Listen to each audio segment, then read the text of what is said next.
Actually,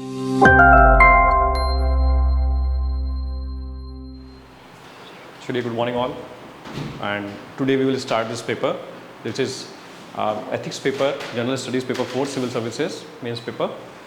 It was asked in the 2015.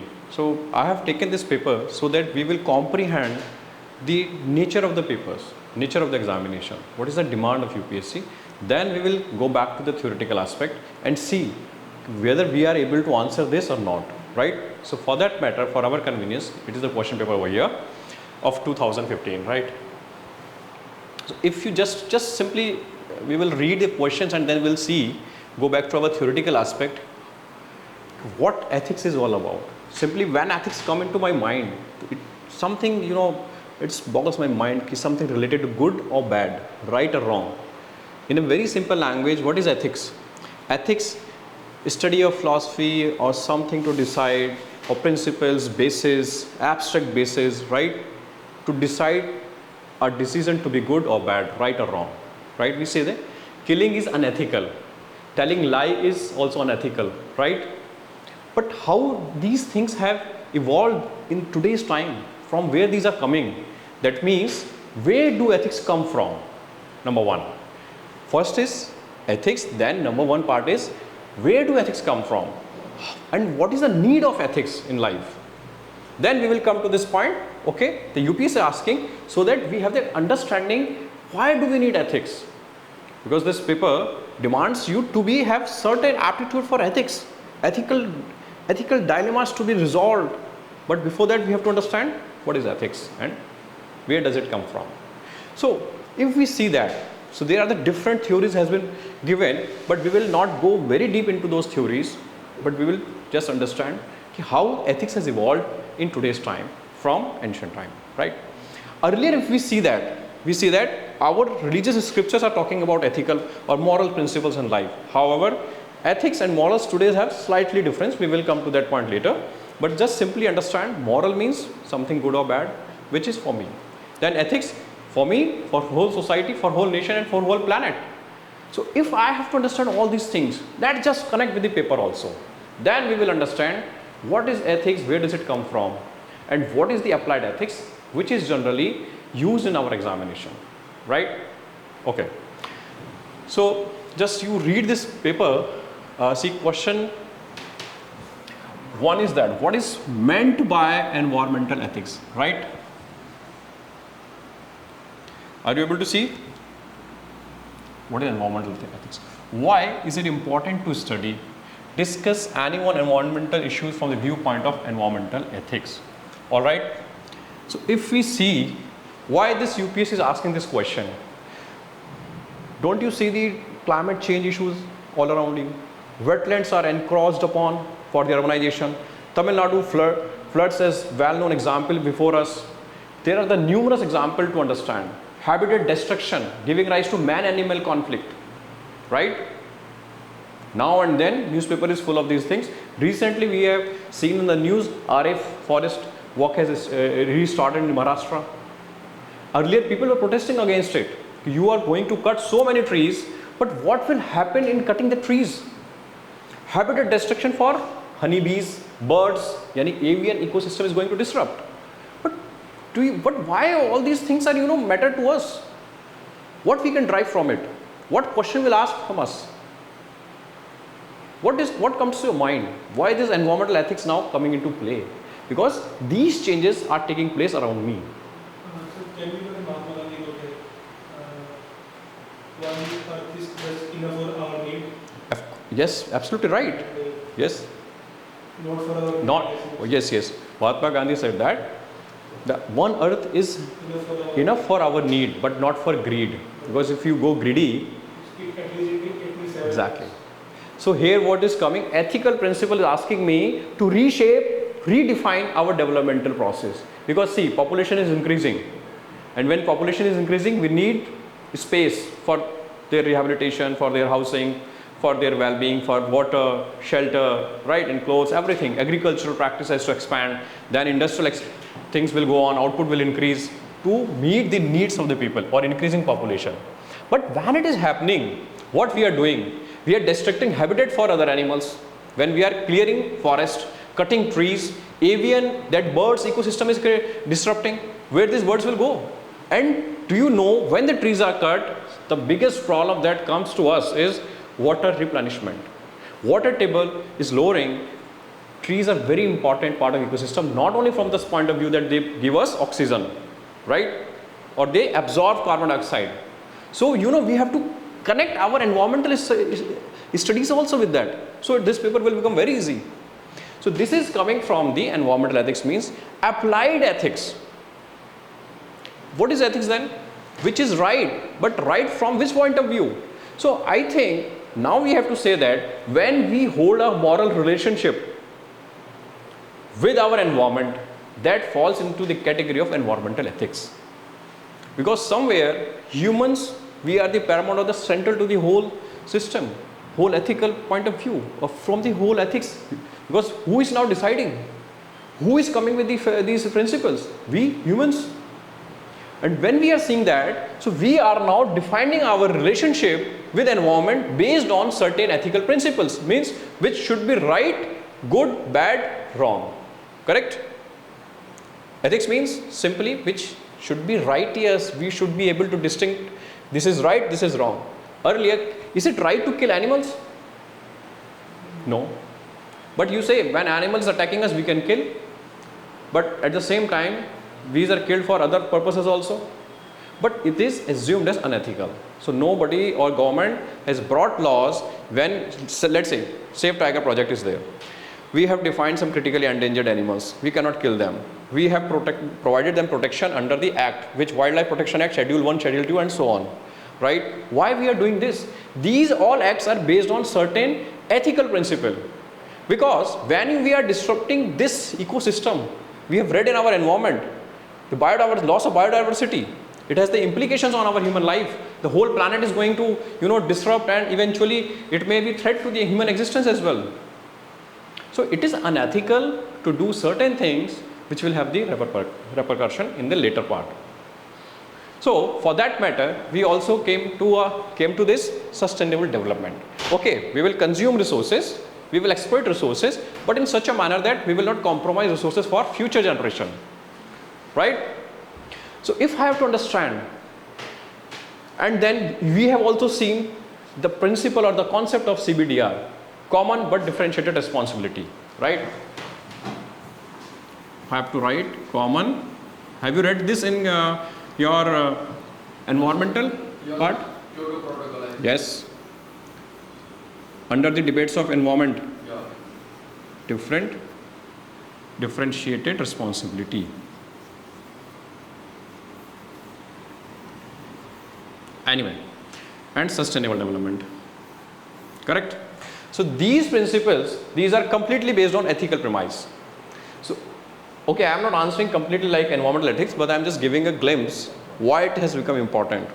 So it is very easy to comprehend the pattern of examination if we are able to comprehend the nature of this examination, that is completely a composite system of general studies 1, 2, 3 and then logically 4. Right? Okay. There are 3 questions. Yes, I will tell. How to approach? Yes. See, 150 words, it's the maximum word, right? We have to answer either 150, but we will not cross at all, otherwise we will be penalized for the crossing the limit. Correct? So when it is asked the 3 parts, environmental ethics, why it is important to study, discuss any environmental issue from the point of view of environmental ethics. Right? When say environmental ethics is definition, that in the introductory part we can come and directly define environmental ethics. Environmental ethics is pertaining or refers to the use of ethical principles in environment or in the environmental dimensions. Yes, right. Or it defines, or it proposes or pertains or refers to the moral relationship of human with environment with ethics. Right? Correct? Then in the second part, when it is saying, then you can write certain aspects of environmental ethics. What are those? As why is it important to study? Because environmental degradation, climate change is happening, right? Then we can write so many examples like increasing incidences of man-animal conflict due to habitat destruction. Increasing population is creating pressure on environment for meeting or coping up the urbanization needs. Wetlands are encroached upon. Sir, we can also write the cheetah example. Yes, absolutely right. We have to write these examples. Acidification of oceans. Why we are so concerned about it? Because air quality is depleting. The whole, it is a composite part of environmental concerns. Like floods in Western Ghats. Exactly. Then there is the medieval Yes, Kasturi. Then we can see the Cargill Committee report, which was on the Western Ghats. Mining should be stopped. Yes, it was in the news. And the most recent example today we have to write are a forest incident which was earlier installed project when the people protested for the cutting of so many trees. Now again government reinitiated the process. Kind of environment and development kind of debate. Yes, environment versus development. We will also study in this when we will discuss environment versus development. So what my idea is that when we will study, this theoretical part, but question will come from the applied mind, applied side. Okay, second part is why is it important to study? Now we have understand there are the certain issues are before us which are very crucial to understand. If this will go unaddressed, then there will be the problem. So we have to redefine environmental ethics. That's why it is important to study. Why it is important? Because when we see these problems cannot be solved by the laws. They were the Stockholm Montreal Protocol, the Stockholm Conference, so many conferences came up, but these conferences or act conventions, these are based on which part? On the ethical premise. So we have to understand that's why these protocols are coming up just to save the planet or just to save the environment so that our whole existence cannot be threatened in future. That's why we see later on sustainable development. Sustainable development is the greatest part of it, and now under this we have sustainable development goals just to align the whole environment. I think that is not the demand of this question paper of environmental part. Next, second part is discuss any one of environmental issue from this point of environmental ethics. Now we can what we have highlighted here, we can write those things, and at the end when we'll conclude, right, we can discuss any of the example because it is asking any one. So in that case you can write two or exactly. It was based on completely just to eco-feminism also, right? Eco-feminism, right? So the Khejri tree in Rajasthan. Khejri tree, Bishnoi tribe. Yeah, Bishnoi tribe. Okay, one more example I will give you from the Nyamgiri hills of Dongaria tribe. Yes. Right? When Supreme Court said you have to take Yes. Exactly. So here we have the numerous examples, but we know how to write and where to connect. So just we can see this is how we can write our answer, right? We will come to this part. Presentation part also, where we can use diagrams, where we can use other conventions, acts, right? Okay. See, in this second part, okay. Simply differentiate between the following. I will touch this part later, like ethical management and management of ethics. Ethical management and management of ethics means when ethics, that is our insight to decide good or bad, right or wrong, how to manage that? Decision making, actions. There we can understand something is coming from the different school of thoughts of ethics, like virtue, deontology, and that Kant's categorical imperative, right? Utilitarianism. We will understand that. But simply we do not have to, just load our answer with so many theoretical heaviness. We have to write very simple manner so that we should be able to answer this question paper in the given time period. Anyway, I'll discuss that part also. Ethical management means what kind of management is ethical and what is unethical management. If we see, we are following all the processes, but stakeholders important. If we are able to understand the stakeholders' need or stakeholders' interest, those values should be preserved. Okay, let me give an example. We will take the example from the corporate for this question. This question paper was asked in 2015 for you. Okay, so this is a UPSC paper. We are just discussing so that we can get the hang of the paper, how the pattern is coming up in today's time. Okay, then we will connect this paper with our theoretical understanding. Okay, so that we have not yet started, so that you can feel that we have just started. All right. Ethical management we are talking about. What is management? It is simply use of or optimization of resources available to perform a task in an organization. Because what is the difference between organized and unorganized, or organization or which is not an organization? Simply it has well defined rules, set, processes, workflows and goals to be achieved. right? Okay, let me give an example. Let's say railways is an organization. There is a private entity, let's say ICICI Bank, right? What is the difference in these two? One is public sector, one is private. However, both are catering to the public, right? Railway has a social responsibility that they should have to provide affordable and safe journey to all the sectors, all the segments of population. But at the same time, when you come to ICICI banking, they do not have this much liability, and that's why they work on cherry picking model. You will not find ICICI in the remotest area of the cities or our countries or hillside where population is very less, because they work on profit motives. Number one, maybe they are not okay. Yes, yes. Yes, yes, absolutely. That's good. So railways is enshrined with certain duties and obligations. What is that? Social obligation. But you say today's a privatization there, okay, but railway as an organization, we are talking about railway as an organization. They have this obligation, they have to cater every kind of mass, whether poor, rich, cutting across all the caste, class, creed, they have to carry everyone.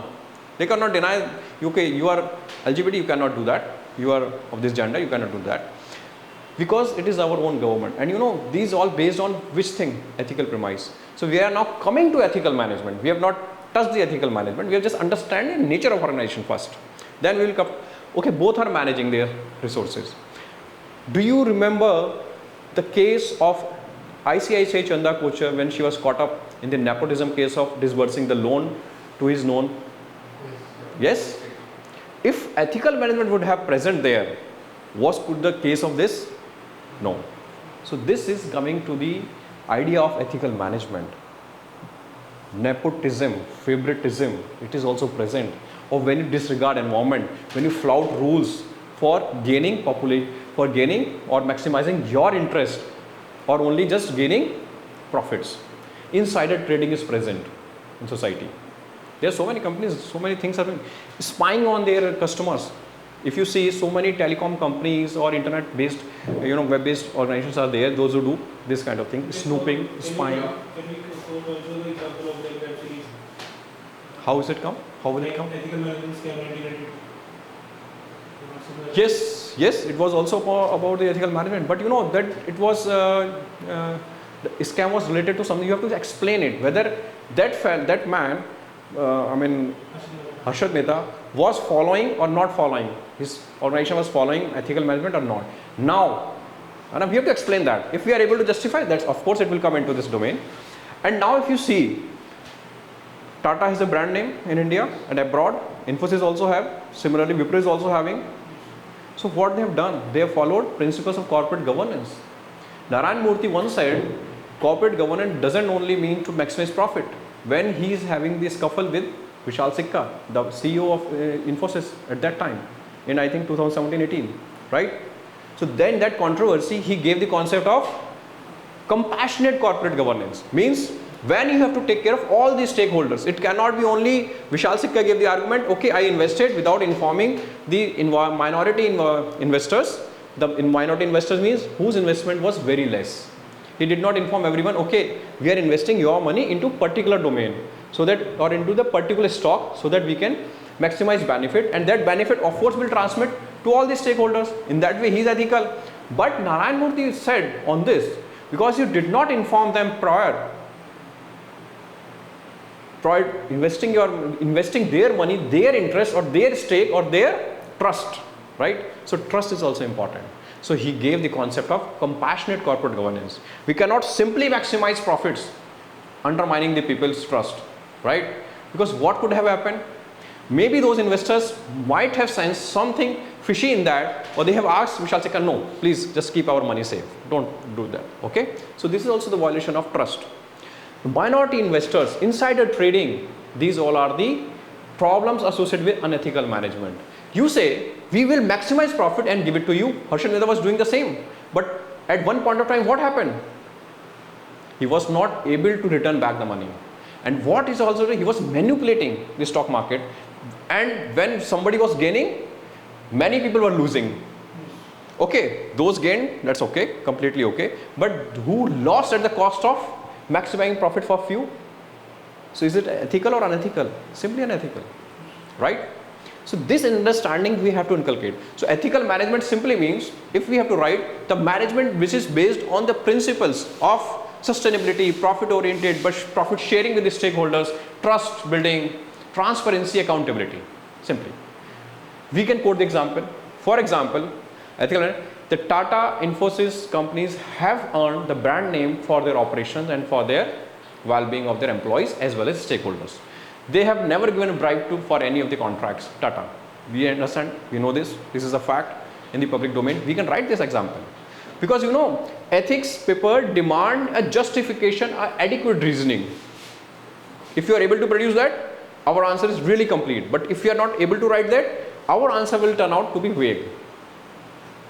Now, if we see rail management of railways, if you do any of the trading with the railways, whether you go for the freight or for your passenger traveling, do you find, is there any lacuna, lack of transparency or lack of accountability is there? Is there anybody to stop you, or the fare they are charging is unfair? It is already known to us, right? Hidden charges are not present. So what is this? This is all comes under the ethical management, right? This is how we can write the answer.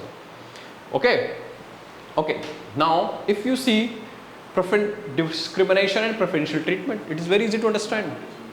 Discrimination means when you are denying, and what is it? But see, when you have to write this, just try to understand we are writing for our ethics paper. That means there should be relationship between human and public service, right? Citizens of public service, public life, simple. Because you know, if you will write, okay, in the absence of all these things, so answer will not turn out to be in the demand of the UPSC pattern, right? So try to do that. Of course, they have not asked you have to write with the respect to public service. You have liberty to write, but in order to be fetch marks, the best marks, right? So we should understand discrimination and preferential treatment. Preferential treatment means when you are awarding the contract or giving some tender to your known, that is, or promoting your Positive discrimination. positive discrimination, yes. Preferential treatment, when you give preference, whether you leak information to them or you prefer them over Like someone else. Like a professional treatment. Yeah. Simply the issues of nepotism, favoritism. Reservation is not a preferential treatment. No, reservation is not. Don't write that. Reservation is not a No, that is affirmative action. This is a negative. Because both of these things are not required. Yeah. These are going to violate somewhere the principles of equality. So we cannot, you know, get into that trap. So always play safe, right? Safe means we cannot abuse our knowledge. So knowledge should be well defined, well set to the, right, to the principles or the concept that we have learned. Reservation, somewhere it is uplifting. It has some social objective of equality, level playing field, right? So we should not, violate all those things. So preferential treatment, nepotism, favoritism, that will come under discrimination, right? Because you are discriminating someone. Impartiality, you are doing partiality. The principles of impartiality, that is the founding principle of civil services, is violated here. So we can explain this. And preferential treatment, when you prefer someone else. At the same time, in this also, what we are doing? We are giving someone a preferential treatment, but others are suffering at this point. So this is also, we will explain, we will give you the complete answer also, but don't get into it. What I want to give you this from this point of view of question paper, that what we have to study, then we will study. That means it is also talking about some foundation values of civil services, which are very important. Do you remember Nolan's committee? Okay. Emotional intelligence. No. In 1992, yes, in 1992, in UK, United Kingdom, a committee was constituted, which was known as Nolan Committee, to reform public services. So he gave 7 principles. These should be imbibed by a civil servant. So these principles comes like honesty, integrity, openness, right? There are 7 principles: selflessness, leadership, right? If a civil servant is exhibiting or imbibing these principles, these 7 qualities, then his action will be turned out ethical. Otherwise, what will happen? He will not be able to perform in the ethical manner. So this was the Nolan's 7 principle. So if we understand that, these were also part of civil services reform. So even our second ARC gave the mention of Nolan Committee 7 principle. That's why these come important. Okay, we will study, don't worry about that. Personal ethics and professional ethics. See, of course they are asking about a compartmentalization between personal and professional, but this is asking the application of ethics in different domain. One is that your personal transaction, second is that professional transaction. Professional means in the professional or in our public life, professional life, sorry. That could be a public life for the public servant, and that could be a professional or a corporator for in this professional aspect. What is the difference? We have to differentiate. When the role of ethics come in your personal transactions, personal, what is personal? With respect to my family, my friendship, okay, or with my own family, with my extended family. Private space. Private space, exactly. So in that private space, your friends, peers, your family members, all will come. And what are those ethics? Can you? Moral. Some values should be there, no? Some values should be there of responsibility, Honesty. care, empathy, Sympathy. right? Not simple. We will discuss. Okay, sympathy, empathy, compassion. These are the interrelated with the difference of degrees, है ना? Okay, we can accommodate that also. In personal space, what we do? If I have to speak to you in personal space, what I have to take care of? Dignity, respect, trust, faithfulness, trustworthiness, honesty. And when I have to operate in my professional duty, what is those qualities or those principles, those values to be imbibed by me or to be adhered to, like honesty. Now, honesty is common to that, okay, but their modality will be different. In personal space, what is my honesty? Ki what I say, I should be honest what I say and what I, speak or action. There should be consistency. I mean, integrity is also like should be exhibited, but their mode of operations are different in personal transaction. It is not going to harm in personal space. It can harm a personal in a personal manner. But if you do those things, or if you are not exhibiting those values we have talked about in the professional field, what will happen? This will impact your professional duty, which have the implications of large number of people. This we have to understand. So now I tell you a striking example which can connect these two also. Let's say a person is respectful to women in his personal space, will definitely show respect in his professional field also. So this is a direct reflection, positive correlation, but it is not always correct. One may have carrying a negative attitude of caste system for the caste system, so he may exhibit same, but as there are present certain laws, acts, code of conduct, he may not exhibit fully, right? If you see, people carry so many stereotypes or prejudices, but in the professional duty, so there could be difference also, there could be overlap also, there could be positive correlation also. So we have to understand all these things. But as the question paper, it is having the 4 parts, so you cannot write so much. So, and the best approach is that we can use a tabular representation. We can make a table like this. Ethics played in personal transactions, played in professional ethics. For example, these are the values. Even we can mention those Nolan's values also: honesty, integrity, selflessness, right? Of course, these values are common to this, but their execution should be different. So we can also write they can carry positive correlation or negative correlation. In the positive correlation, we have said that if you carrying a positive values in personal life, you are definitely going to show in your professional life. For example, you are disciplined, okay, but your discipline is coming in your professional aspect, but in family or in your personal space, it has a different role to play. You say, I am honest, I am not revealing anything in my family. Oh, sorry, I am just transparent to everyone, right? But in professional ethics, at times you cannot be professional, you cannot be transparent for everything, for every action. But I am not saying that transparency is not a good value. It is of course a good value, but its connotation could be different when you operate, right? If you are an agency, so that is a critical example I am saying, right? When you are working as an agency like IB, or maybe some spying agency like RAW and other things, you cannot show everything to all. But that is the extraordinary case. That is also part of your professional ethics. You cannot reveal everything to everyone. But at the same time, you have to be accountable, responsible. So where we were saying that responsibility, here accountability is more important, professional ethics. So there is also positive correlation, and if there exists a negative correlation between two, so there would be a clash, there will be dissonance. That's why they are the cases of nepotism, favoritism again, because our professional personal ethics goes in different directions, right? Family or your personal, personal relationship asking you to give some gratification to them, give some benefits to them, but your professional ethics doesn't say that. But you say, okay, it's okay, I can do something for them because they are also my family members. This is how things could go on. So we have to understand what are personal ethics, what are professional ethics. Are they in loggerheads or they are just complementing? We have to understand this, right? We will also understand this when we will take up that lecture. So the recent case happening in New Delhi, Central District Magistrate have made some fake Aadhaar cards of their village. Yes, Their native. exactly. For some government. But anyway, what will I have to say? We have to explain here. But we are having examples now. So that gives the beauty to answer your point. If you see, we will also give you the precise definition. But precise definition, if not supplanted by examples, answer remains little bit incomplete. So we have to focus on examples.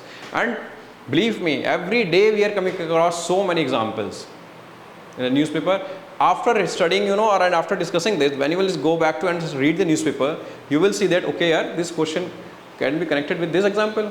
We are talking about RA forest project case, right? So it's again came back into the public forum now. Anyway,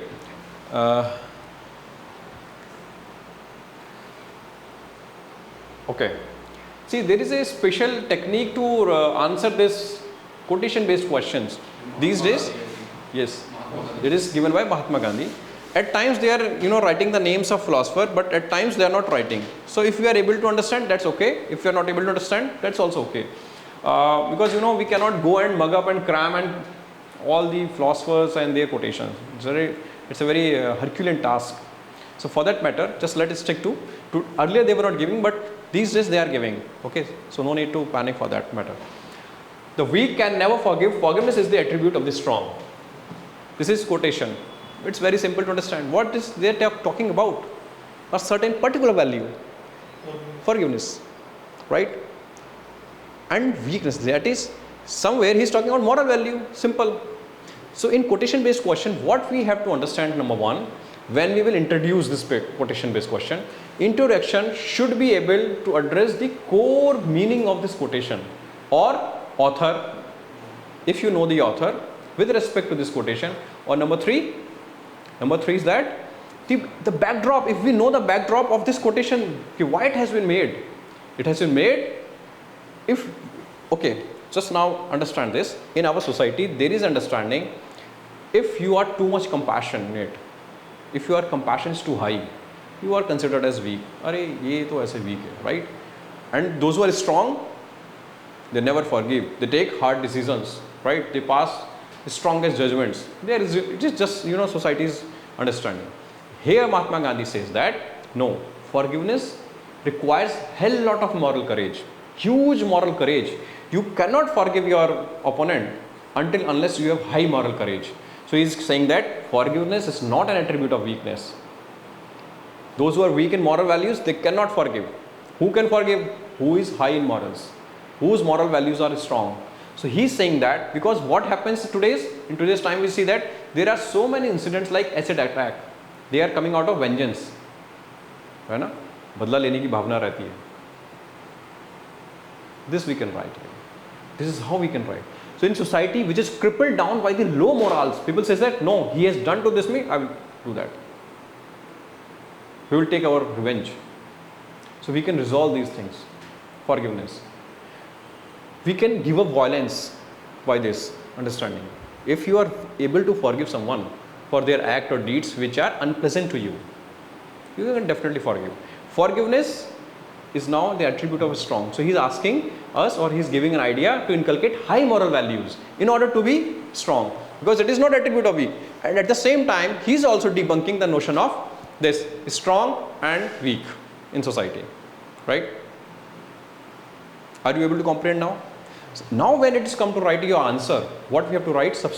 In the first part, introduction, we will introduce, by introducing, if we know the author and the core meaning of this quotation, right? Mahatma Gandhi with this quotation, and we do not have to copy this quotation, because this is already written over there. We don't write, don't waste your page, just space given, because it is limited, number of words is also limited, time is also crucial.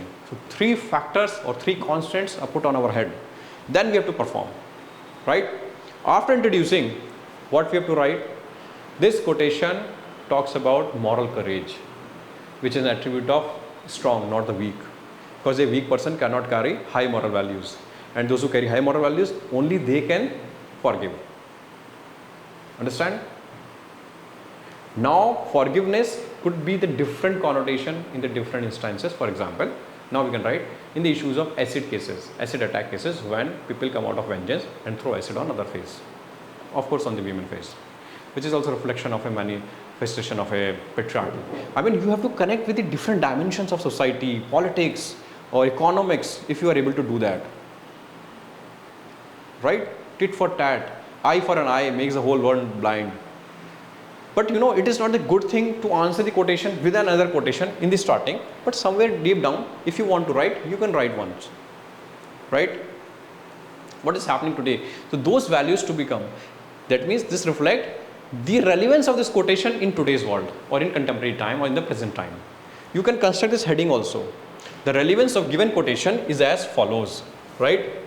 In order to resolve the cases like acid attack against women, crime against women, many people says that I was not given the dowry, so I killed her. Incidents of domestic violence, these could be written, or incidents of juvenile attacks, where juveniles are also attacking each other. So these kind of social problems to be highlighted over here. Ethics is about human interface, and human interface is important for well-being of society. Why we study ethics? I mean, what is the importance of ethics? That has to come from the theoretical part, but let me just ask you, why ethics is important? Why we need to decide this is good, this is bad, this is right, this is wrong? Why justice should be there? To uphold the dignity of the individual and all right, that's good. aspiration of the society. Aspiration of society. Now we have to give dimension, I think, direction to aspiration of society. Society may aspire to become very rich, materialistically rich only, but that may give the problems of environmental degradation, maybe social violence, invasion. So can we illustrate with the man animal conflict? Of course, yes. Some incident happened in Kerala, they just bombed the Elephant, with that bomb, what was pineapple bomb, Yeah. right? Yes. Can you tell why do we need ethics in society or in our life? Just whatever comes to your mind.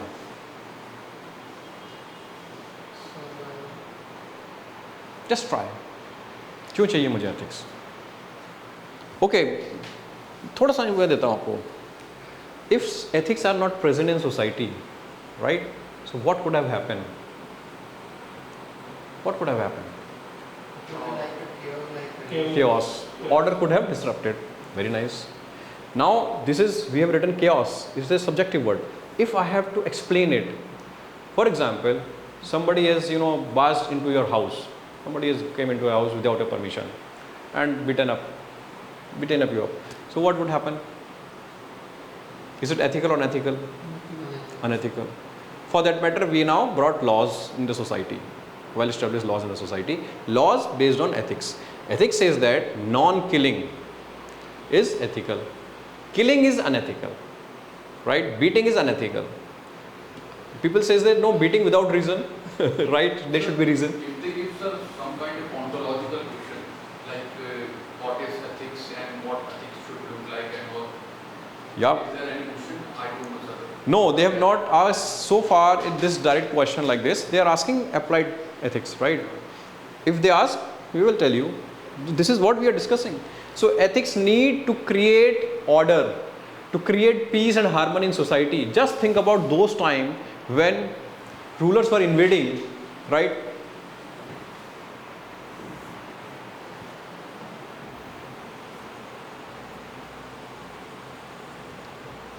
Okay? When rulers were invading, what was happening? there was no order. I mean, RNs could invade, somebody could invade, you know, when history is completely full of those invasions, one is invading on other, and it was all justified. But what comes after that? People were fed up with these invasions, they were looted, their properties were damaged, they were killed, right? Their animals were taken away. So many things could have happened. Exploitation, oppression against women, child, old, so many things were happening. So when we concretize this idea, there should be some ethical principle or ethical basis to avoid these things. Yani, to avoid invasions, to avoid killing, to refrain from all these lootings. So we decided some principle should be there, some moral principle should be there, some moral duty should be there. Now they given duty to king. You have to provide us the protection, we will pay you tax. Later on we see that this concretized into social contract theory in the modern times. See how ethics is also taking place and evolving theories. So let me tell you now, when we have asked why ethics is important, when we have to decide which is good thing, which is bad thing, simply in action and behavior. Earlier, so if we have to understand the normative ethics, there was a different school of thoughts. In evolutionary manner, earlier it was virtue, then we see that the role of categorical imperative or deontology, or this was categorical imperative was given by Immanuel Kant. Thirdly, we see that utilitarianism. Fourth, postmodernism, right? We will just understand how ethics is taking place. So it is from this point of view, what action you have taken, whether it is ethical or unethical, we have to decide now. Or what you think, it is ethical or unethical. Thinking, because thinking is directly related to action. First we think, then act. Right? So what behaviors could be ethically good or bad? Now I have to decide this. For that matter, we need ethics. Right? So virtue school says that if you are virtuous, virtuous means good man. Simply, good man, good woman, good girl, good boy, like this. If you are good, your action will be good. They say that in a simple manner. Are you able to understand? This virtue school that it is keeping the lens of ethics on character. If you are a good character, and at that time they understood that, okay, if you are able to greet your parents, or paying respect to elders, speaking truth, following some other values like fortitude, temperance, right, peace, thinking about kindness, you will be considered as good. But it is not talking about your actions. Whether a man of good character or girl of good character, according to this principle, has taken ethical action or not, they are simply saying that, okay, if he or she is of moral character, so we say that, virtue school say that this is good, this is ethical, this is unethical, right? There is also difference between ethics and morals. I will discuss this later, after discussing these three schools. Okay. So international law, there is a debate between the international law is international morality or it is law. Yes, we will come to this point. States are not following, there is no. Yes, see, morality, if I have to understand morality, it comes from within life. Okay, I can follow some morals, but these morals could not be true for you. This could be different. So individual difference also plays important role. Individual differences means from my society, from my learning, from my socialization, from my cultural identity, from my tradition, customs. Okay, my morality is my own. That could be different. For example, I may consider eating non-vegetarian or being non-vegetarian is a moral thing. But you may not agree to me. You say that it's easy. It's different. It's not something about moral and immoral. Because I assume, or it is my principle, non-killing is an essential part of thing. So being vegetarian is a moral thing, or non-vegetarian is a immoral thing. Right? So morality comes here. But if we see the ethics, so ethics says that how ethics come different from the morality or social morality. Morality is having some sanction of society in the larger context. It could be based on rationality, it could not be based on rationality. For example, Kha Panchayat is present. What does the Kha Panchayat say? As against the constitution. Constitution is based on certain values. What are those values? Just read the preamble. Justice, equality, liberty, fraternity, right? In a simple understanding. Kha Panchayat, what does this say? They becomes against constitution at times. They says that no, women cannot wear jeans, women cannot use mobile phones, these dictums comes from them. And at times or in crucial times, they have, in some certain incidences, they have justified honor killing. Constitution does conform to this honor killing? No, not at all. Can we accept? No, not at all. Except those who don't believe in Kha Panchayat, but certain section of masses are there who believe in Kha Panchayat. So for them, that is their social morality, to pay obedience to their Kha Panchayat dictums. Relativism. That is postmodernism. That will come under postmodernism. We will discuss. So first of all, just we are understanding, the virtue school says that, okay, of you good character. I mean, how these ethics is taking shape to the current times of our normative study of ethics. That is applied part. We are coming to that part. Before this time, or we have not just, make this into a disciplinary manner. We have understand, okay, ethics is coming from our religious scriptures, like from the teachings of Buddha, teachings of Jesus Christ, teachings of Bhagavad Gita, right? From every religion, they have their own moral code of conduct. This you have to do, this you do not have to do. In the Buddha, for killing or related to this vegetarianism and non-vegetarianism, he says that there should be clear distinction: need to kill, wish to kill. If there is a need to kill, that could be accepted, moral conduct. But if there is a wish to kill, for example, you wish to kill certain animal for your eating, so he says that no, it's not correct. But at the same time, in Triptika, you get three principles of killing animal when it is allowed. Yeah. The first is when you have not seen the killing and when you are not aware of. And the second is, I think, when you get this in all, somebody give you, even there is a story that Buddha allowed his one of his followers. That's why these all things are concretized in one line: need to kill, wish to kill. That's good that you are telling us, right? That is really a marvelous thing that you are bringing us. So we can just concretize need to kill or wish to kill. That need and wish is also already concretized.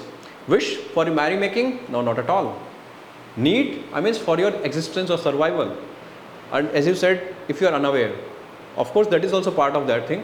As because our awareness or intelligence is also taking shape in a positive direction. We will study in the Kant's, when we will study about Kant, categorical imperative, because that based on reasoning.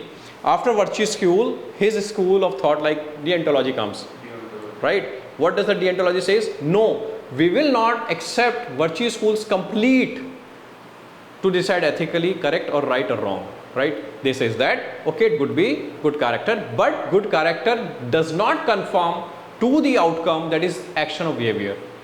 For example, let's say one is very highly religious person, but at the same time when he goes to the government office, he asks for bribe. That a government official generally do, right? Not generally do, we cannot make this statement. He's bribing. So can we understand his action or his character, they both are correct or linked together? No, not at all. So deontology says that now your action will be the criteria to decide your action or behavior is good or bad, right or wrong. Simple. I will give you the written material also on that. Is it teleology or deontology? Deontology. I think the deontology is killing is bad. And Why? Deontology is, I think, consequential. I'll come to that point. Don't worry. I'll come to that point. There is no, see, I mean, I'm here to clear our confusion. Okay.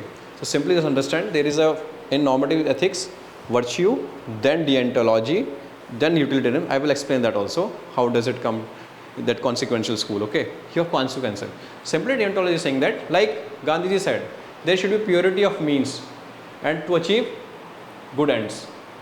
He never said that your end should be, immoral. So we have this awareness, but how this awareness will come? So here Kant comes us to our savoir. He says that human brain is developing. That means cognitive development is going on. Our reasoning abilities are increasing. Earlier, what we have accepted, my religion says this, so I'll follow this. This is moral, this is immoral, right? There are so many things are there. So in that case, orthodoxy has crept in. So in order to address these things, otherwise society would have become to the stagnant. It has become the stagnant pool. how to make it progressive further? So Kant gave us categorical imperative. He says that only two things further. If particular action or decision making is based on these two principles, then we will call as it is ethically correct, right? Humanism, reasoning. If we are able to reason, and it should have universal, somewhere universal acceptance of character, like peace, harmony, love, kindness. These all of the, you go across the globe, these all are accepted as human values, and it should maximize humanism. Human value should be expanded in that action. Earlier people were justifying, you just pay obedience to king, whether your king is brutal or not, whether he is brutal or kind, you just pay obedience. But if we see from this point of view of deontology, or maybe let's say Kant's perspective, we will not accept if king is brutal, right? Or if king is not taking care of his subjects. So this is how we have to understand. This is how our ethics is taking shape. And eventually we see that utilitarianism, I will explain in this different lecture also about this. So we are just getting acclimatized to ethics. So if we see our third part, that is like utilitarianism, as the word says, there should be some utility of your action of behaviors. The outcome of your action or behaviors should be such that it should have utility. And how this utility has been defined by this school? The work of Jeremy Bentham, David Hume, right? And one more was also present there. One second.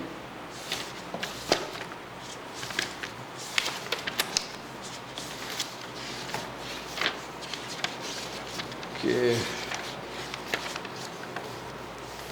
Yes, J.S. Mill, Jeremy Bentham, David Hume. These are the philosophers. They gave their work based on their, we have this understanding of utilitarianism, that your action and behavior would be classified or categorized as ethically correct or wrong, good or bad, if they are able to maximize happiness. So happiness is now subjective thing. So how we can understand? So he gave, or their work, based upon their work, we understand if it is reducing the pain for individual or maximizing his pleasure over pain. Let's say you take a medicine to subside the pain. It has some utility, although it has some disadvantage on some other organ. But what we see that this is reducing my pain. So utilitarianism says that, okay, if even it is having some disadvantage, but it is maximizing my happiness through reducing pain, so it could be classified or categorized as ethically correct, that decision. Now this happiness is again cannot be quantified. For that matter, they gave, if it is going to maximize happiness for greatest number of people, right, then what will happen? It is good or morally correct, that decision making. Now when in the modern times, we see that government policies are based on this principle. People say that, okay, if we are displacing so many people, little few people for developmental projects, let's say Niamgiri Hills case, or dam construction in tribal area or in rural area, what is happening? We are displacing so many people, tribal people, so many rural people. Their bond or their relationship with their land, their society is disrupted. Is it unethical or ethical?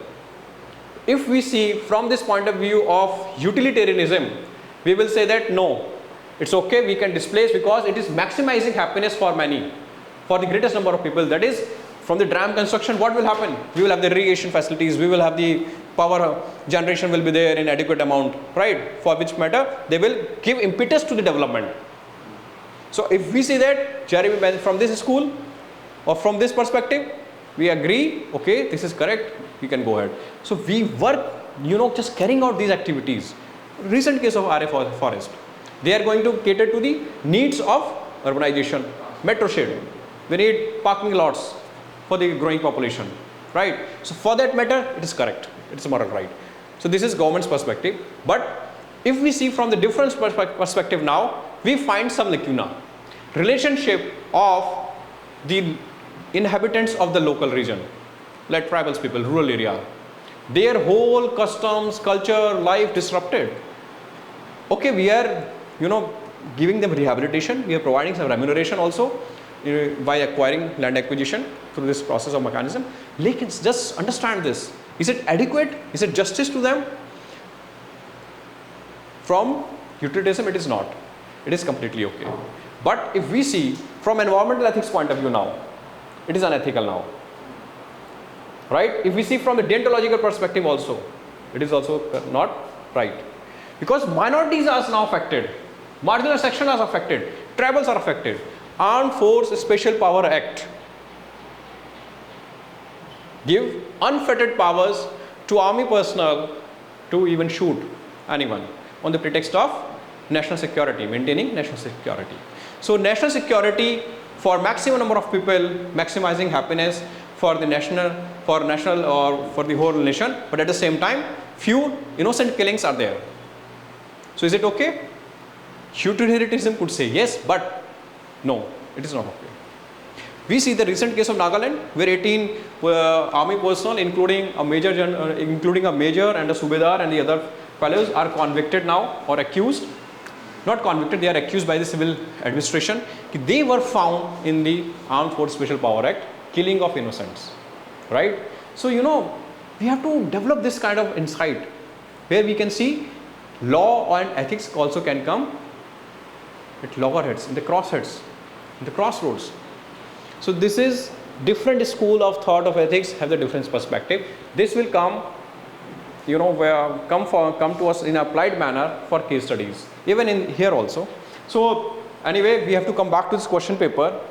I have just given you how ethics is taking place from ancient time of scriptures, religious scriptures, sanction of society, morality, right? This is how coming to us in today's time. Are you able to understand this? Any question?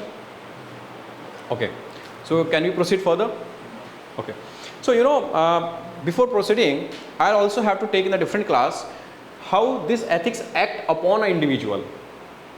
I mean, individual is not an individual. He is having two aspects. That human interface is having two aspects. One is institutional aspect. If ethics paper is to be understood, it is having two aspects. Institutional aspect, that is where a person going to play his role. That is bureaucracy, public organization, private organization. Okay, right? So it is having certain institutionalized rules, regulations. There is a constitution, there is IPC, CRPC. Then every organization have their set of ethical code of conduct. Civil services have Civil Services Code of Conduct 1967 rules, right? Then second ARC also recommended some recommendations for the ethical trainings or certain code of conduct, which is based on those Gandhi's 7 sins, Hota Commission's recommendation, plus your Nolan Committee's 7 principle, right? We'll just discuss. If we have to concretize all these things, this is one part, institutional part. Second part, human interface. It is coming from his cognitive affective part, that is CAB model. If we see cognitive, affective and behavior. I mean, how he is behaving in that particular situation. Okay, rule says just do all the good things, but that a particular individual is not able to do that. Why? We have to understand this now. This part is related to my belief, my values, norms of society, social sanction, morality. This is why ethics is important. Are we able to understand? Right? So, for that matter, we have to understand the development of human brain, development of human cognition or socialization process. How we socialize, how we think, how my thinking changes. Do we remember Buddha's 8 tenets, the noble truth? First of all, he says that if you have desire, there will be suffering.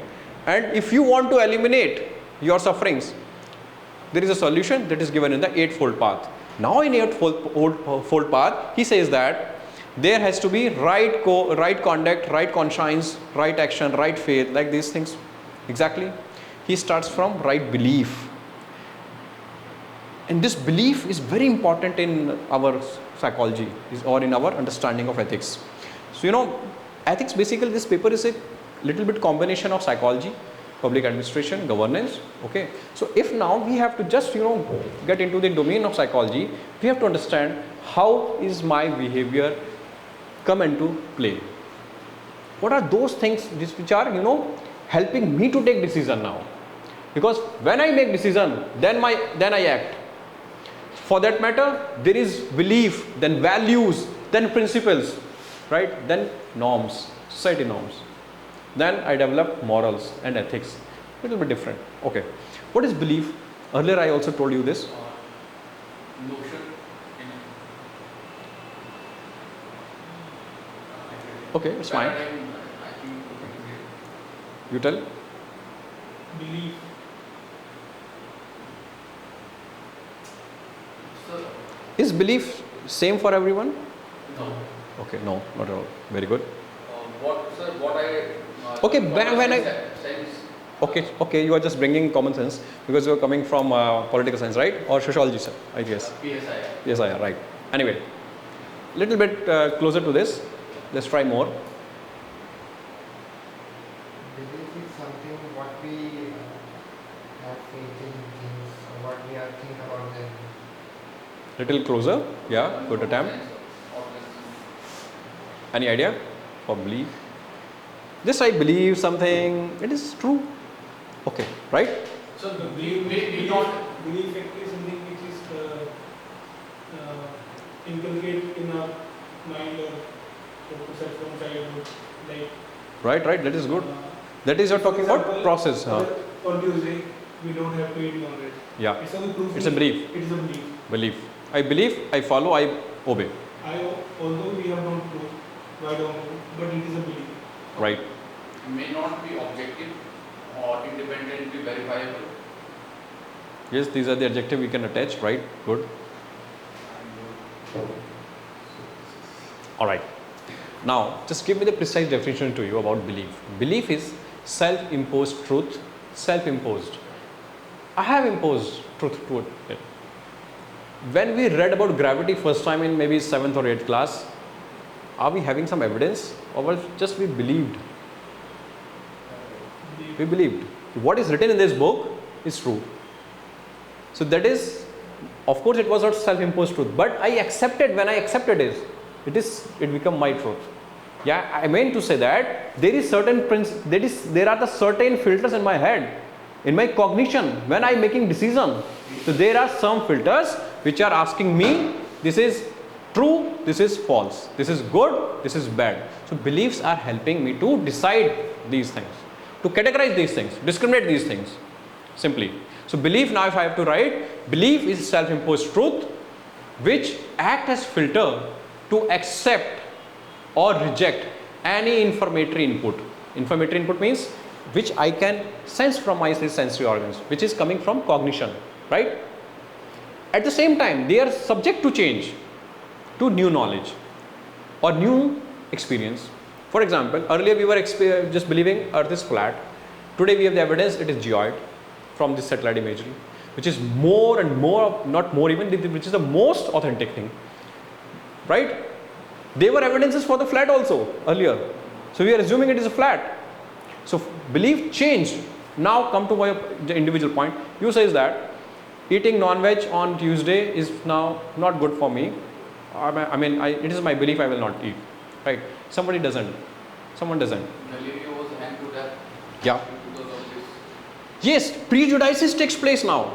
At the extreme condition, if I say prejudice, belief could turn into blind faith or prejudice. If it is okay, it is somewhere in the middle of all these things. But if it is not okay, it is not acceptable. So belief, and it is really very difficult to change belief. It is a long-term process. It is time-consuming process. So if I have to change some action or behavior, that's why laws become inadequate. So that's why second ARC committee recommended for ethics, the syllabus of ethics. Later on, it is inducted in our UPSC. If your ethics are there, your value system is very strong, we would be able to resolve those ethical problems, those ethical dilemmas, or in the time of dissonance or discretion, we will assume, we will believe, because it is into my belief, there should be sense of or spirit of selflessness, sense of service should be there. Okay, if one is working in a private sector and someone else is working in a government sector, there is a difference of orientation in their decision making, right?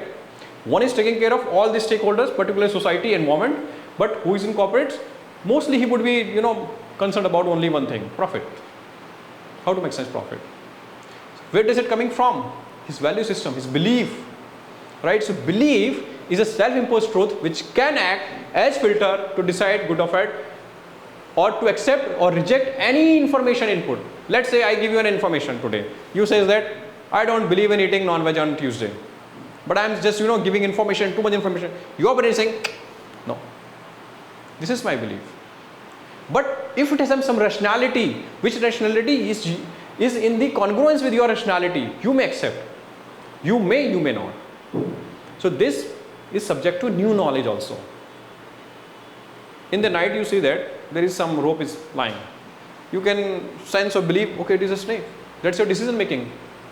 But if there is a light, that means there is a cognition, there is understanding, there is a reasoning, you would be able to understand. No, yaar, I made a decision, it is not a snake. It is a rope, right? So this is how, these are the very simple examples. But when you have to write in examples, always remember functional aspects should be there. Functional aspect means how this is helping me to take my decision.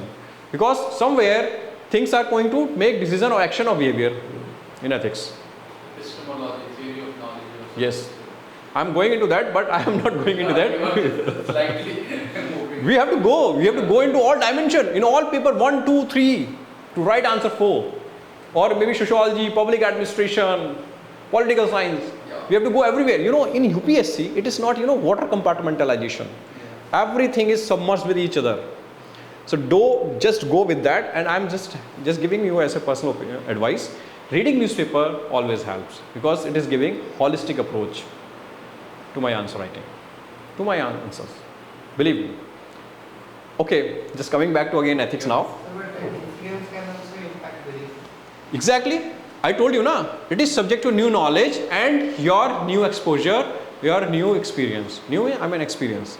Prior understanding, that's why we say that orthodoxy is present. But when the youth comes, we can say that now always, Swami Vivekananda also told that we will have to come out from the old to new. Jawaharlal Nehru in his marvelous speech of 1947 when we take independence, midnight speech, that also talks about coming from old to new. What is this? Purani paramparaएं तोड़नी. I mean, we have to do the rewiring of the brain. That means we have to reinvigorate our belief system.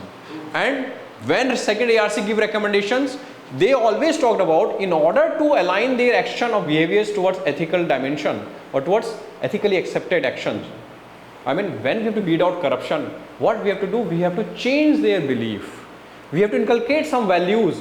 Those values can be given to by repetitive trainings. So this is the gist of second ARC simply, right? From the platform of UNGIST. Right? Anyway, so that name comes very synonymous, just UNGIST. Okay. What we are talking about, there is a public interface institution, the human interface.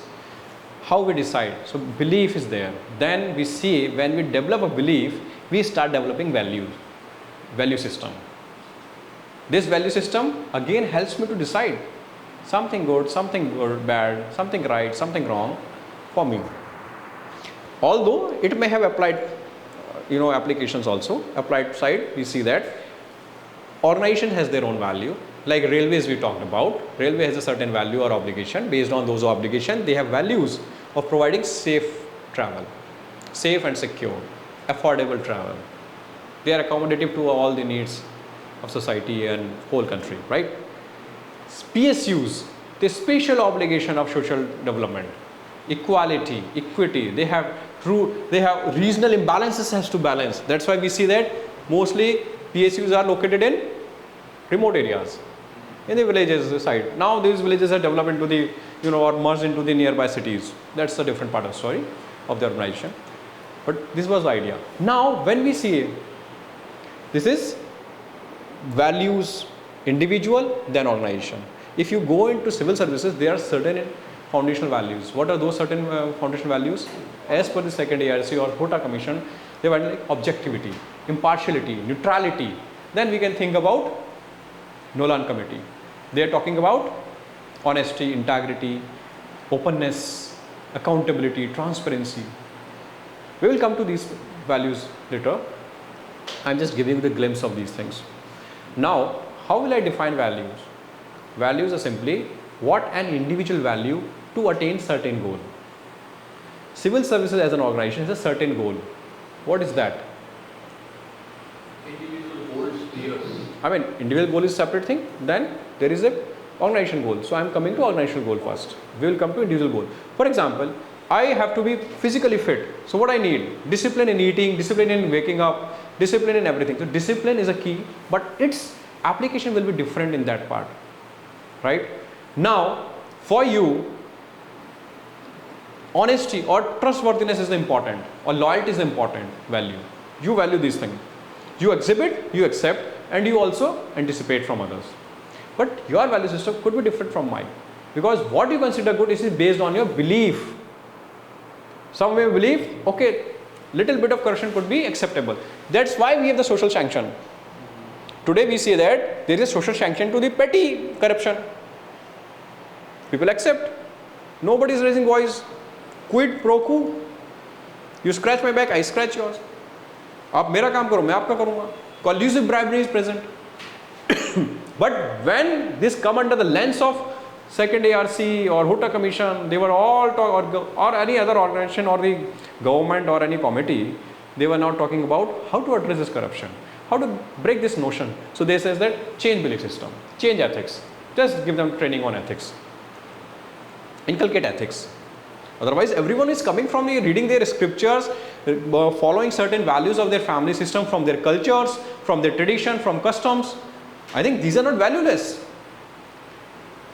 Somebody is teaching the values of humanism, philanthropy, right? Caring, empathy, compassion. But some are devoid of it.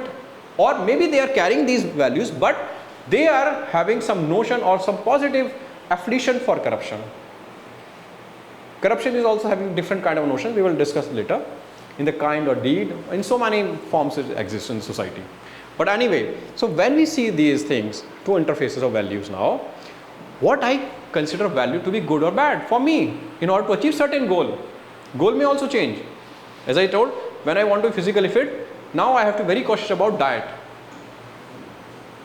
right? And exercise regime like this way. But when I have to perform some duty in a public office, my values changes. It requires certain different value. So it also depend upon the goal, and at the same time I say it is individual centric, but we have the application for other things also.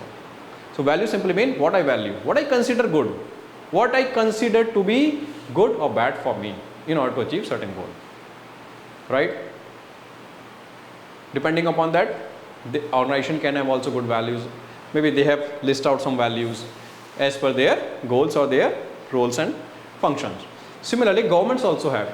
That's why the countries also have in the form of their international relation or in the form of foreign policy. Like we have Panchshil, we had Panchshil, we have no nuclear war first, right? These also reflect what? Our values.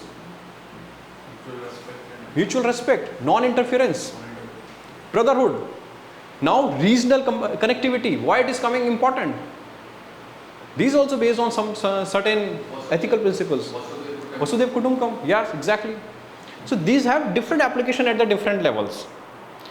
As I told you, for that corporate also, in the terms of corporate governance, Narayan Murthy talked about compassionate corporate governance. He attached the word compassionate. It should have compassion. Compassion for whom? Stakeholders. Minority stakeholders were not considered as major stakeholders earlier. I mean,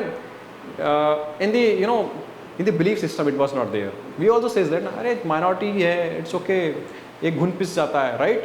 So that feeling, that belief has to change. Everything is important. Small is beautiful, right? That's why now we are coming from the big dams to small dams, or we have to consider even the fishes, to birds, to plants. The small life is also important. We cannot disrupt everything, right? So, but these are coming to my awareness. So, at the same time, what we are saying, belief is also subject to new change, new knowledge, new exposure, right? Subject to change. But when it changes your complete relationship of beliefs, values, then attitudes, then behaviors or direct actions, right? And I think this part of the lecture, we will take it later, because it will demand me about to how, I have given you the basic idea how belief and values act. Similarly, we develop attitude. Attitude could be like positive or negative or being indifferent. right? And what is attitude in simple terms? I'll just go into the deep in the another section because it will relate a separate section, right? Because it is coming from socialization and moral development and cognitive development of my behavior system, my whole personality, how it is taking or changing or making into a personality trait based on that. And you know what is that genesis or roots? It is coming from belief only. People write in their answers in psychology and in this case study also in ethics paper directly, if there is what is the long-term measure in order to change a certain behavior, change attitudes, generate awareness. What awareness generation is doing? Sensitization. LGBT rights, when we came to know that okay, LGBT exists in our society in such a number, when that Supreme Court case came out, Nalsa. That's why we government use this Beti Bachao, Beti Yes, Beti Bachao, Beti Padhao. Why they made this tagline, this catchy tagline, Beti Bachao, Beti Padhao. And everywhere you go. Now we were understanding Haryana having the lowest sex ratio. Oh my God, what is happening? So this is generating information, generation of information, changing my belief, changing my attitude first. And attitude coming from that belief, value, attitude linked. Then I act. Today I think I will not be able to accept this idea that LGBT doesn't exist or these are unnatural. I mean, when the people say, oh, okay, certain people will still believe, but most of the people will change their attitude, most likely to positive side, less likely to negative side. It's based upon how we generate that information. If that information is based on reasoning, evidences, logical reasoning is there, then we will readily accept. And it is abstraction or irrational thing, it would be difficult for me to accept. That's also the idea. So when we write answers, we have to write in a pragmatic manner, that solution. Generate awareness based on certain evidence, certain report is there, right?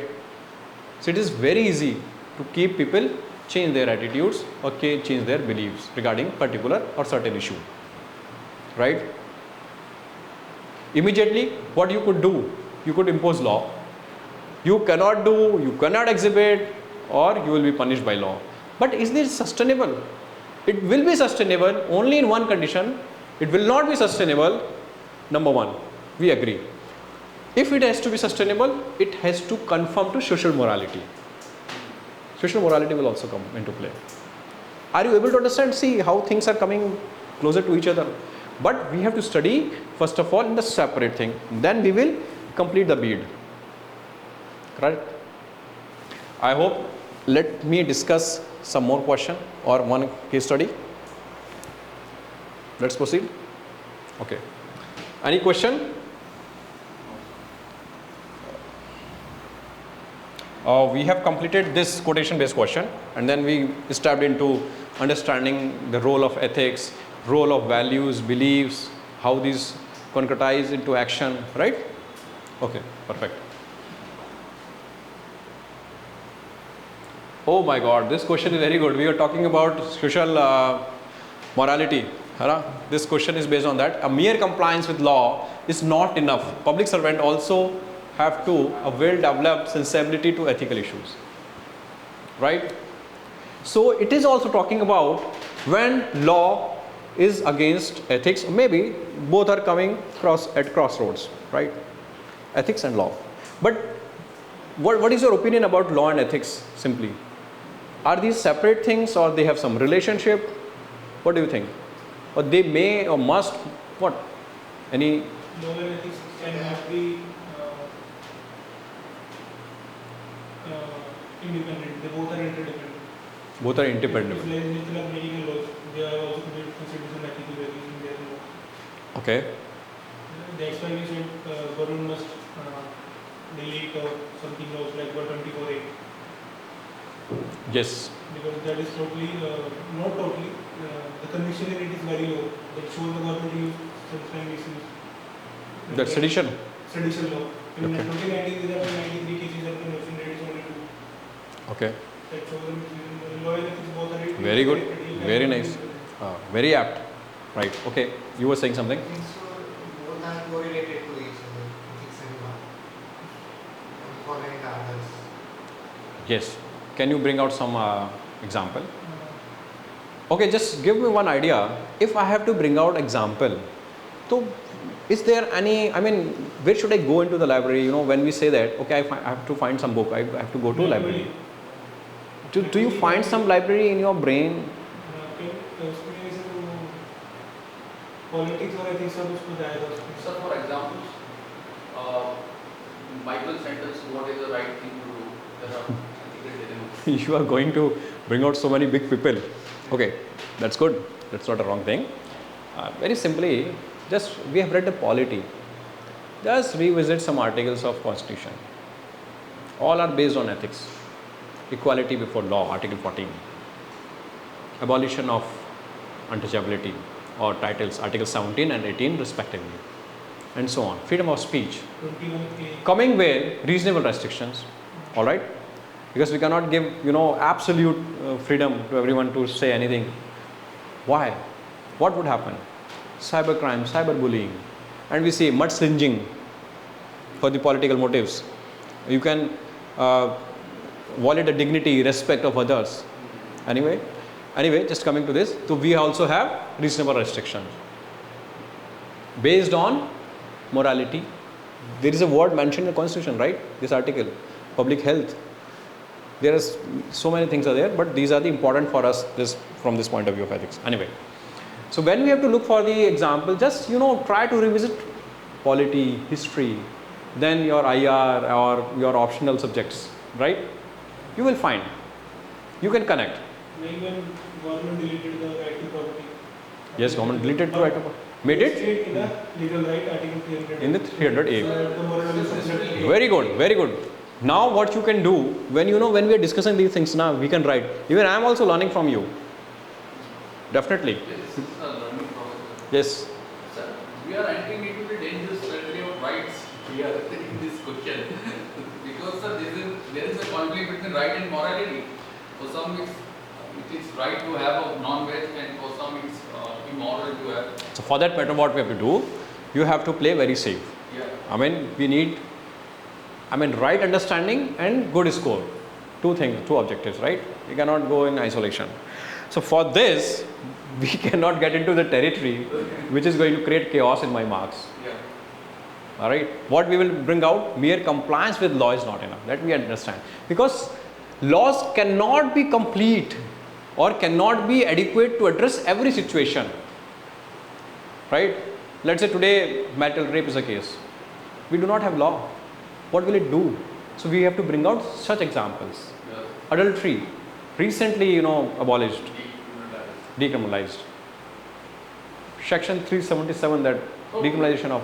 Sir, decriminalization, does it indicate that state is promoting it, or the state is giving No, it sanction? see, we are not promoting it. We are just understanding or recognizing their rights. We have to understand this. We are not promoting anything. See, law is always based not based on encouraging something. It is discouraging. It is punitive. It is coercive. Right? There could be law which can promote, but mostly law is designed just to prohibit. You cannot do, otherwise you will be punished under section IPC or CR. Ground of divorce, person can go. Earlier it was there. Adultery was a basis for filing a divorce. Still, sir, It is still there. Yeah. But do you know? See, we have to give adequate reasoning to balance our example. However, this is not in that case, because it is talking about public servant also have to a well-developed sensibility to ethical issues for effective discharge of duties. So we have to come into his effective discharge of duties. So Now, exactly.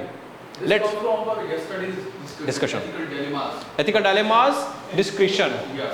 Yeah. Example दिया था आपने. बिल्कुल दिया था. Exactly. Like ethically correct नहीं था वो, but अगर रियलिटी देखने जाए तो वो कह रहे कि पब्लिक ऑर्डर डिस्टर्ब हो रहा है. His action, yes, his action was not justified on the ground that he is given. We were preparing for the last 48 hours. Because at the same time, the protesting farmers was also aggrieved by their grievances. Yeah. That moment he exhibited some kind of unawareness of ethical issues. Yes. In this. Yes, exactly. If he was having ethical sensibility towards citizens, were you present yesterday? No. No, sir. Okay, just we will give you that example. yesterday we were talking about. Do you remember during the farmer protest in Haryana against those 3 farm laws, there was incident happened. One SDM who scored a good rank of 18. I mean, I'm not making fun. I'm just simply quoting that example.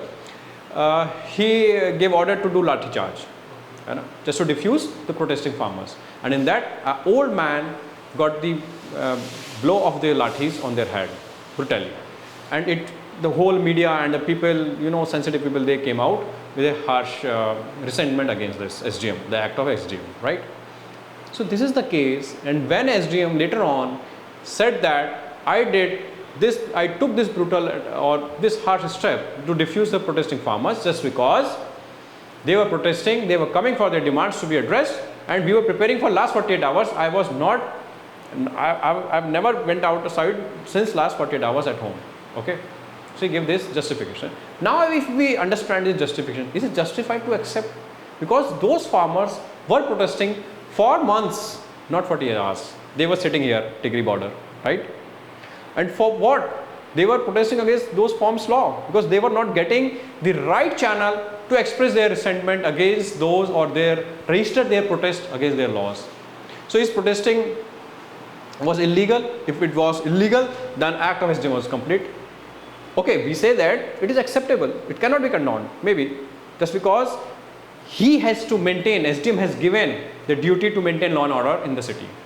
So for that matter, for public health or morality or whatever things you cannot understand, his action could be justified. But the use of brutal force immediately was wrong.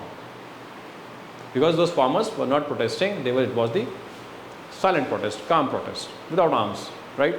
So that is a constitutional duty, not constitutional duty, even constitution provides us. We can register our protest through protest, right?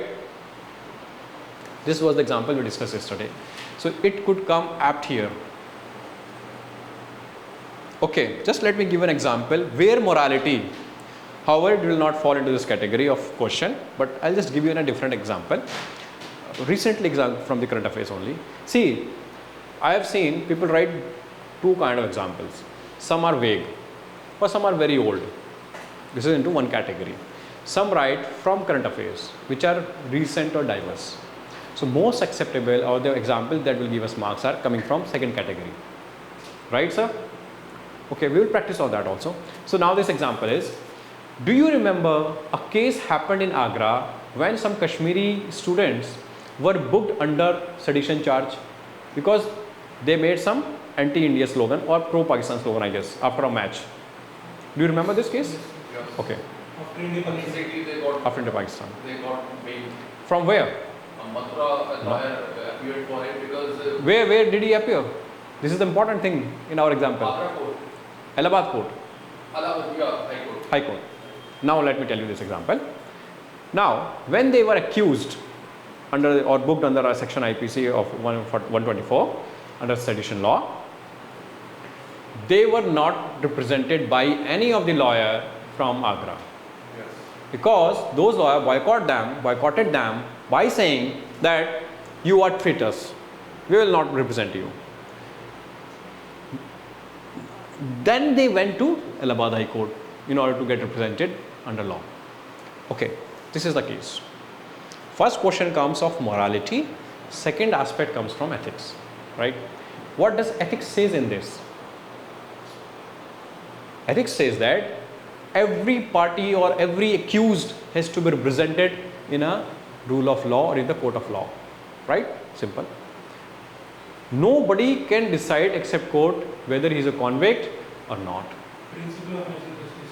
Principle of natural justice. Number 1, clear? Now coming to this social morality. How it downplayed ethics or how it downplayed rule of law. Because when Agra court lawyers boycotted them, did not represent them court, they went to derelict their duty to represent them. And before coming to conviction, they convicted in their mind by the application of their social morality. Because in their social morality, they assumed that these were traitors. Because they were heavily loaded with their social morality. Why? Maybe some stigma attached coming from Kashmiri or maybe making pro-Pakistan slogans. The description may backfire in examination. No. See, if I am telling you, if you are giving adequate reasoning, then not. But it should be under the decorum of constitution, rule of law, law of land of India. It should not, somewhere just threaten something, the established institution. You have to take care for that matter. I'll help you, don't worry. I'll help you for that matter. Right? I mean, we have to just, first of all, understand, we have to develop the understanding. So, are you able to understand how social morality could downplay ethics? But it cannot be true all the time. One social morality example of Khao Panchayat. Because they are assuming their society is good, their tradition customs are good, they are righteous. In some cases, honor killing is justified by them. So that is social morality is coming into loggerheads with rule of law. And rule of law is completely based on ethical premises. Preamble completely says justice, equality, liberty, fraternity. All the constitutional articles, you will not find any of the articles violating any ethical principle. Is it right to dignity or right to freedom, right to live, or freedom of speech and expression, or equality before law, abolition of titles, or abolition of untouchability? Are these, or Article 15, 16, are these unethical? These are based on ethical principle of equality, against discrimination, 15, 16, right? So we have to simply develop this understanding, right? So anyway, we will discuss this also, because law at times is absent in the matters of discretion, right? Then what will he do, or what she will do? They will apply their cognitive decision making. If decision making, in their decision making process, their values are highly ethical, they will come with the ethical outcome. That's why ethics is important. We will discuss the examples later. I think we are running short of time now. Exactly. So till here we have just got the experience of how the question paper was in 2015, and in incoming lectures we will discuss recent papers also. But if you see the gist of this question papers, this is really a simple understanding social morality, understanding ethics, understanding law, understanding their relationship with respect to the human interface. So only two things we have to understand, only two things we have to read. What?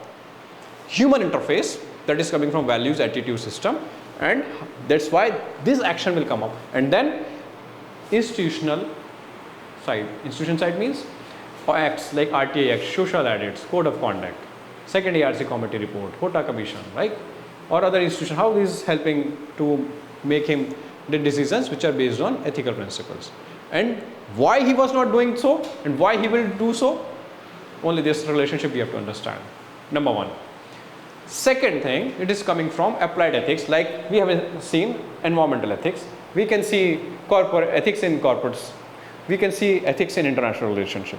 And then we will see quotation based questions. Okay? Because for that matter, we will just go through some thinkers. Of course, we know, few of the thinkers from our sociology or public administration psychology, and few from our understanding of history, right? So it is not difficult for that matter. Then we will come to last part, case studies. Case studies, I was just looking forward to discuss, but I think we are running short of time today. We will discuss. We can discuss on the Zoom link. Will you be able to do that? We will share the link of Zoom or either a Google Meet, and we will do it on Monday. Will it be right? I mean, we will just see the experience. If it is going well on that Zoom, for the case study only, I am saying that lecture we will take here only, right? So we will do that, okay, on Monday and Tuesday, and we will meet again on Wednesday, right? Is that okay? Clear? And don't worry, today I have not given you the written notes or I have not dictated anything, but I think we will just explain things and give you the sheets to read. Will it be okay? Or what you want to write in the classroom also? I mean, we can write, but do you want me to dictate? So you can also give us Sheets, right? That will save our time, optimize our time. In that case, we will see how the things will go on. I mean, don't make this relationship, too much of distance. Just come closer to each other. Let's make it more interactive. One exercise which I would like to do over here is to get the question and then We will answer. We will make the structure. I mean, this is little bit solved over here. See, one second, I'll show you. This is the last thing that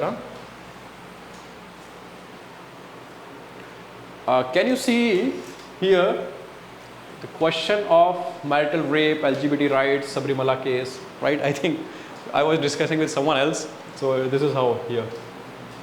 Okay. Ram sir. Okay. Anything? Explain it to examples. An act is ethically right but not legally. The law versus ethics. Simple marital rapes, right? But legally not accepted. Second thing, act is legally right but not ethically.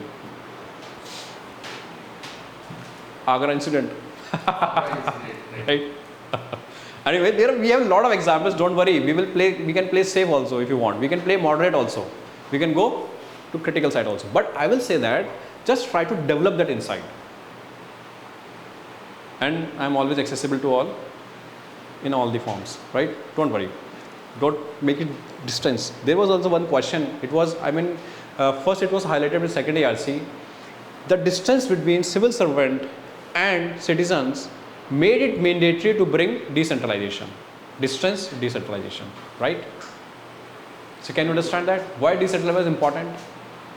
We have read, it was present in Gupta era, it was present in ancient time, but what happened in between?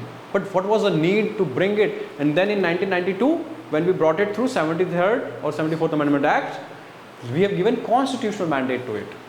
Before that, Balwant Rai Committee, GVK Rao Committee, we will revise your Panchayati Raj also, right? So we have to, we have to just link the things. Forest Right Act, PESA Act, these all based on decentralization of power. Because when you do over centralization or centralization, you cannot, regulate or oversee everything. So there is a principle of subsidiary also. What could be done at the particular level, it should be done at that level, right? Public administration में पढ़ा होगा आपने, मतलब नहीं पढ़ा तो of course. Anyway, इससे ज़्यादा नहीं पढ़ना है, right? तो हम इस तरह जाएंगे. तो I think, yeah, okay. It is going to be the concluding remark only. I think I am able to explain what I meant to, or you are able to grasp or comprehend. देखो जहाँ पे lacuna feel होता है ना, और जहाँ पे होता है, you can come directly with a question. Even you can counter, you can criticize, whatever, because then only we can make it more interactive. Our only idea is to, just develop understanding so that we can score best marks, or we can elevate the standards of marks. Simple. Okay. All right, and thank you. Yeah.